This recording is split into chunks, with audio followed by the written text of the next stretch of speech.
Tempted to get a pot of something going on the stove? Hold your horses, because there are more than a few classic foods you absolutely need to stop boiling. Chicken soup is a classic comfort food that can make anyone feel happier and healthier, even if you weren't under the weather to begin with. One of the oldest techniques around for making the soup involves dropping chicken pieces into a pot of hot water. Throw in some onions and herbs and let everything simmer until soft and the meat is falling off the bone. Easy, right? Well, that technique is fine if you have the time, and if you enjoy chicken that is slightly rubbery, bland, and stringy. Whether you're making soup, stew, or chili, there are far better ways to cook your chicken than boiling it. For example, you might want to roast your chicken to perfection in the oven and then shred the cooked meat up to use in your recipe. Or you could pan-sear your chicken in a hot skillet with butter or olive oil before dicing it and throwing it in. Or maybe just pick up a rotisserie chicken from the market and use that meat instead. Each of these options is faster and tastier and will provide you with a better quality dish than pale, bland boiled chicken ever could.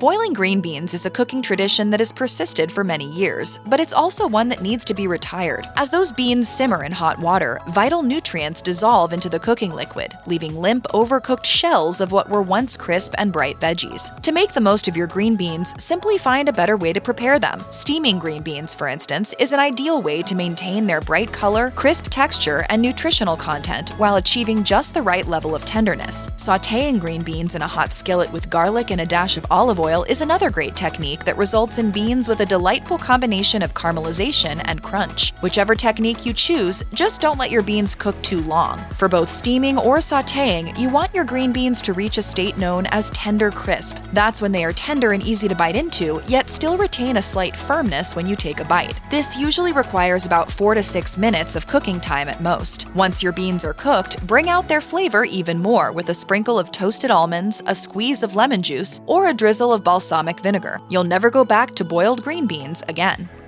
Boiling rice noodles is easy, but it might not be the best choice when it comes to preserving the flavor and texture of this versatile staple. For starters, when boiling rice noodles, you are immediately at risk of overcooking your dish. That's because these noodles can go from perfectly tender to mushy in a matter of seconds when submerged in boiling water. Boiling rice noodles for too long can cause them to clump and stick together during the cooking process. Worst of all, it robs them of basically all their flavor. They just end up bland and underwhelming compared to noodles that have been cooked in other ways. Instead of boiling, consider the wonders of stir-frying. This allows you to infuse the noodles with other seasonings or flavorings. Simply soak the rice noodles in hot water until pliable, and then add them directly to your skillet or wok. Toss well with your other ingredients as you bring everything to an even temperature. This is an ideal option if you are making pad thai or drunken noodles and want your noodles to maintain as much chew and texture as possible.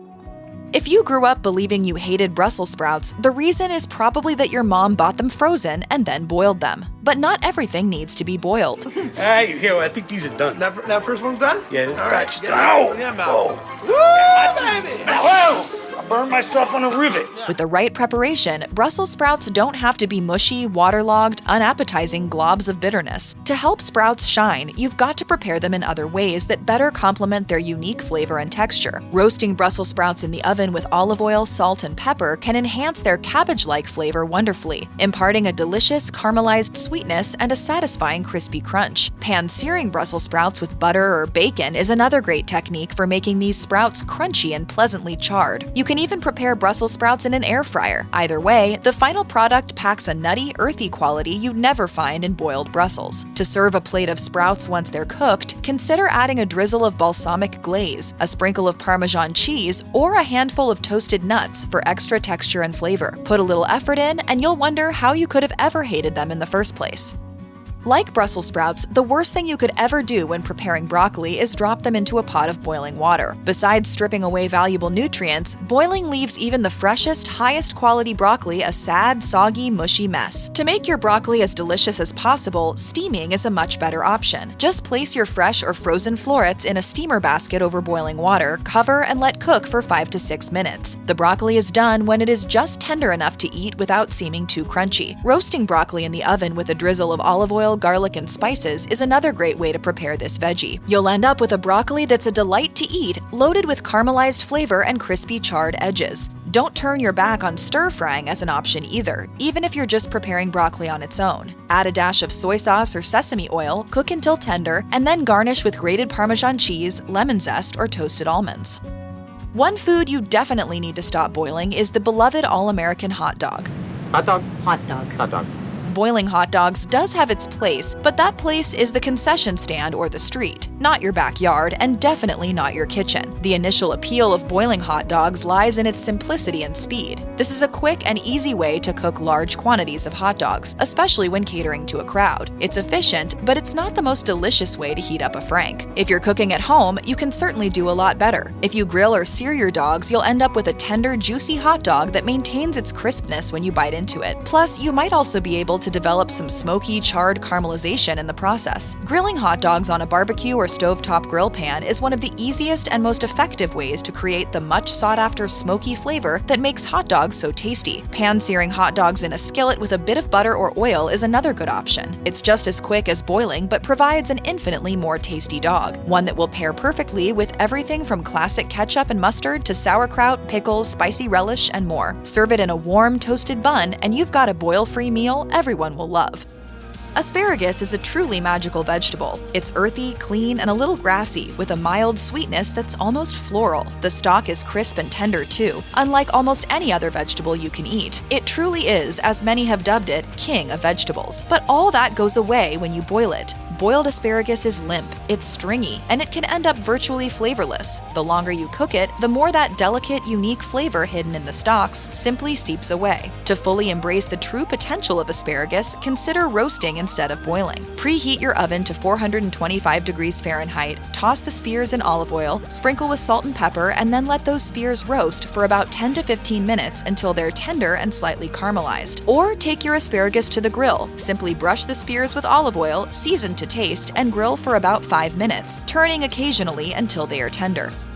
Carrots are one of the most nutritious veggies around, filled with nutrients such as vitamin A, potassium, and iron. But research shows that more than half of those nutrients can be lost when you cook carrots in boiling water. On top of that, boiling also saps carrots of their natural crispness and vibrancy, turning them into gloppy orange blobs. To prepare carrots in a much tastier and more nutritious way, you could try roasting them instead. This method takes approximately the same amount of time and yields infinitely more delicious results. Just toss your fresh carrots in olive oil, season them with herbs like rosemary, dill, thyme, or parsley, and then roast at 425 degrees Fahrenheit for about 20 to 25 minutes, or until they're tender and caramelized. Sautéing carrots in a hot pan with butter or oil is another option, one that gives these veggies a tender yet slightly crunchy texture that's still packed with natural sweetness. Want an even greater kick of flavor? Add a bit of honey, ginger, or balsamic vinegar to your carrots as they cook.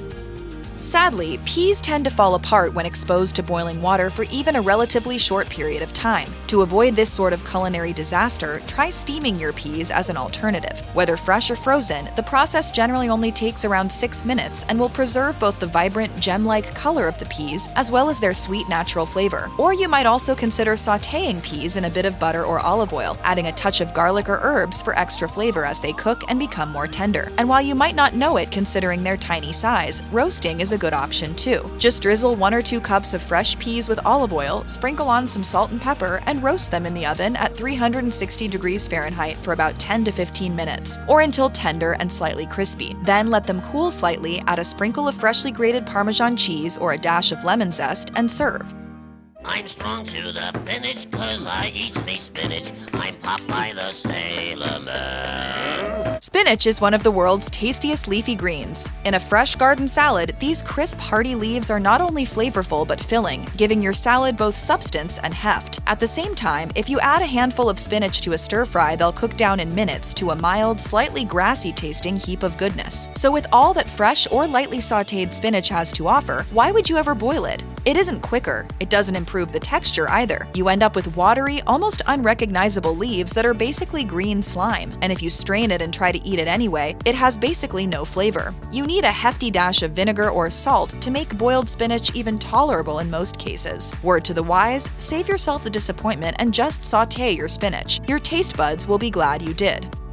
Baked sweet potatoes may be one of the most succulent veggies you'll ever eat. A creamy mix of carrot and squash flavors with a hint of nuttiness and a surprisingly mild natural sweetness. Boiled sweet potatoes are not the same. In fact, they're barely a step above baby food in the texture department. They lack almost all of that golden sweetness, too, and there's not much you can even do with them besides turning them into a bowl of mushy strands. Frankly, your sweet potatoes deserve more respect. If you don't have time to bake sweet potatoes, just roast them instead. Dice a few potatoes up into bite-sized chunks, add a drizzle of olive oil, salt, and pepper to taste, toss on some favorite herbs, and pop everything in the oven, covered, to bake at 400 degrees Fahrenheit. In about 20 to 30 minutes, you'll end up with decadent, sweet orange taters that you can serve with, well, pretty much anything.